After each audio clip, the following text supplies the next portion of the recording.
Oftentimes, when we talk about slavery, we look at it as something that the British people did to us. We oftentimes forget that we ourselves, we had a role to play in that. And by we, I mean Africans. Hi, I'm Robin. Welcome to Robin Tree Books. And today I will be discussing Saro by Campbell. So I read this book a few years back, and for some reason, it didn't really hit me the kind of heavy discourse this book was dealing with. Still, I had to go through a few pages now to prepare for this review. Now, one of the very first things this book talks about is the deception that plays in slavery. So it's not everybody that were all the victims of slavery that were conquests or that were kidnapped.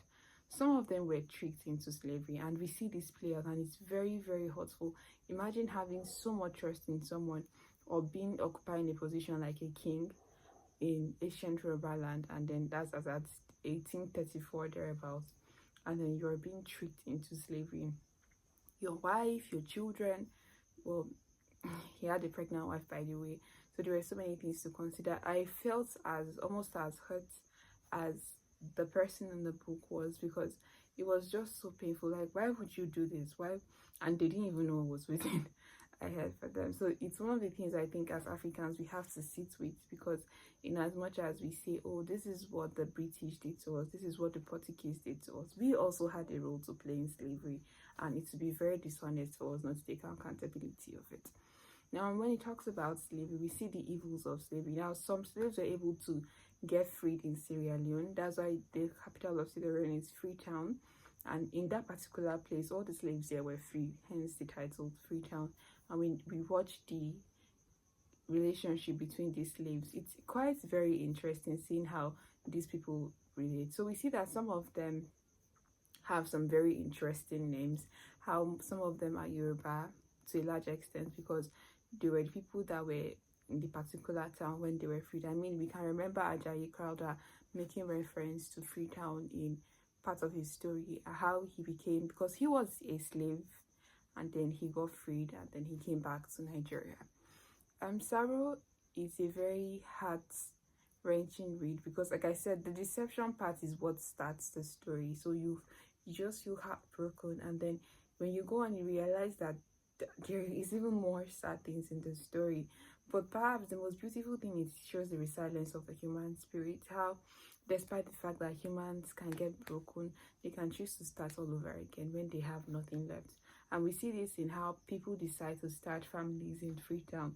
They don't let it hinder them that, oh, we're slaves, and yeah, they may not even have a chance to go back home. Or even if they go back home, will it be the same home that they knew it was? Will it be how it was before? So they just decide, okay, this is what we're going to do. Now the thing is, some slaves did return back, and that's why we have people like Ajayi Crowder. But there are some that stayed. They were like, there was no point returning and all that. I think for this perspective to the story is very important, which is why I think we should pay more attention to historical fiction. We should encourage writers to write more historical fiction, so that we know the truth about our society. We know the truth that this is where we are, this is what led us here. So in a review that will be popping up later, where I'll discuss The Road to Country as a form of historical fiction, because he talked about the Biafran War, I make mention of the fact that it is very important that writers pay attention to details and present as much accurate information when discussing historical fiction compared to literary fiction, because you are dealing with history. History has to be told. It's facts. You should not distort facts. You should try as much as possible, and which is why I think it's a bit difficult to write historical fiction, because you have to stay true to what has already happened. There is no freedom to, you cannot change things except you want it to be something else and not historical fiction, by the way. Campbell did a very beautiful book with this book, and it's a book I think I want to read sometime soon, so I get more perspectives on, because there's sometimes when you read a book the first time you miss out on certain things, and then when you read them again you see the beauty of it. Anyway, that's all for me for today. Bye. See you in my next video.